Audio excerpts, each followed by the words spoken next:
voyez, ça... Elles sont pas en fleurs encore, elles veulent pas tarder. Elles veulent pas tarder. J'ai pris de l'avance sur les tomates, hein, j'en ai profité pour en mettre quelques-unes là. Elles ont l'air de bien se plaire. Elles sont à l'abri, elles n'ont pas froid. Voilà. Les petits pieds de physalis. Voilà, qui poussent. Là, l'autre côté c'est oignons rouges. Vous voyez, on les voit, des oignons rouges. Encore un petit pied de physalis. Voilà. Et là, on attaque. Là, c'est des oignons jaunes. Tout ça, c'est des oignons jaunes. Bon, il y a un peu d'herbe dedans. Voilà. Il y a un peu d'herbe. Bon, j'ai pas trop le temps de les nettoyer. Voilà. En plus, ça m'enquiquine. J'aime pas tellement. Vous savez, quand vous avez tous les tiges qui retombent dans les herbes, là, il faut tout trier, là. C'est un peu le bazar, hein. Ouais, c'est un peu le bazar, ouais. Ils sont bien. Ils sont bien. On va les laisser comme ça. Voilà. Par contre, hier, mon fils m'avait installé ce système là, et puis là j'ai branché un tuyau, vous savez. Ça récupère l'eau de mon puits, qui est juste là-bas, juste devant la maison. Ça récupère l'eau, j'arrose avec mes petits jets là. J'arrose ma serre, mais avec le jet là, c'est sympa parce que j'ai branché un autre tuyau. Et puis si vous voulez, je vais vous montrer. Je l'ai ramené jusqu'à là.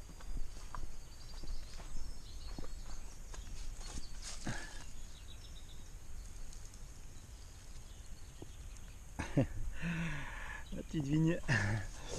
Voilà, je l'ai ramené jusqu'à là. J'ai pu remplir ma cuve avec. Regardez, j'ai pu remplir ma cuve d'eau. C'est sympa, hein?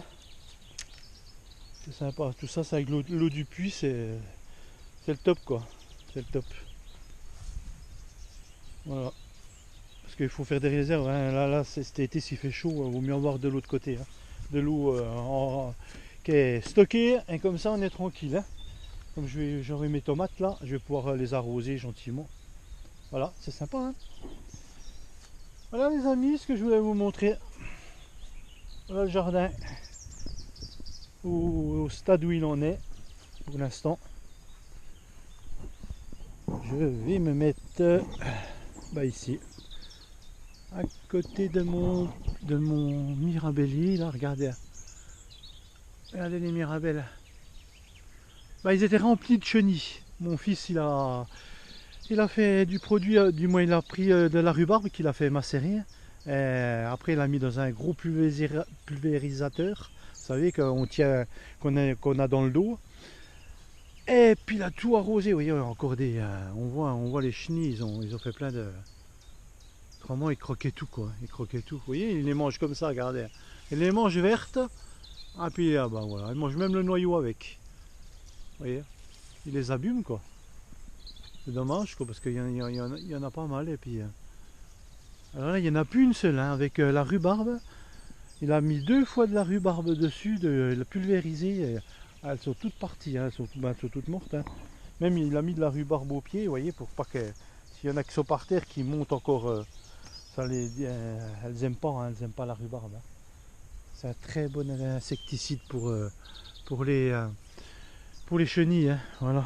Ouais, il a bien fait parce que il y en a, c'est griblé, et puis elles me les aurait tous croqués l'année dernière, c'est ce qui s'est passé, hein. Les chenilles, une invasion de chenilles, et puis des toutes petites vertes, et puis voilà. Et après, tu les croques, puis c'est fini. Les amis, je vais me mettre à côté du chêne aujourd'hui, voilà. Les amis, je vous fais des gros bisous, voilà. Et puis jardinez bien les amis, et puis je vous retiendrai au courant de l'évolution quand je récolterai les patates nouvelles. Je vous montrerai ça, voilà. Je vous fais des gros bisous les amis, ciao, à la prochaine.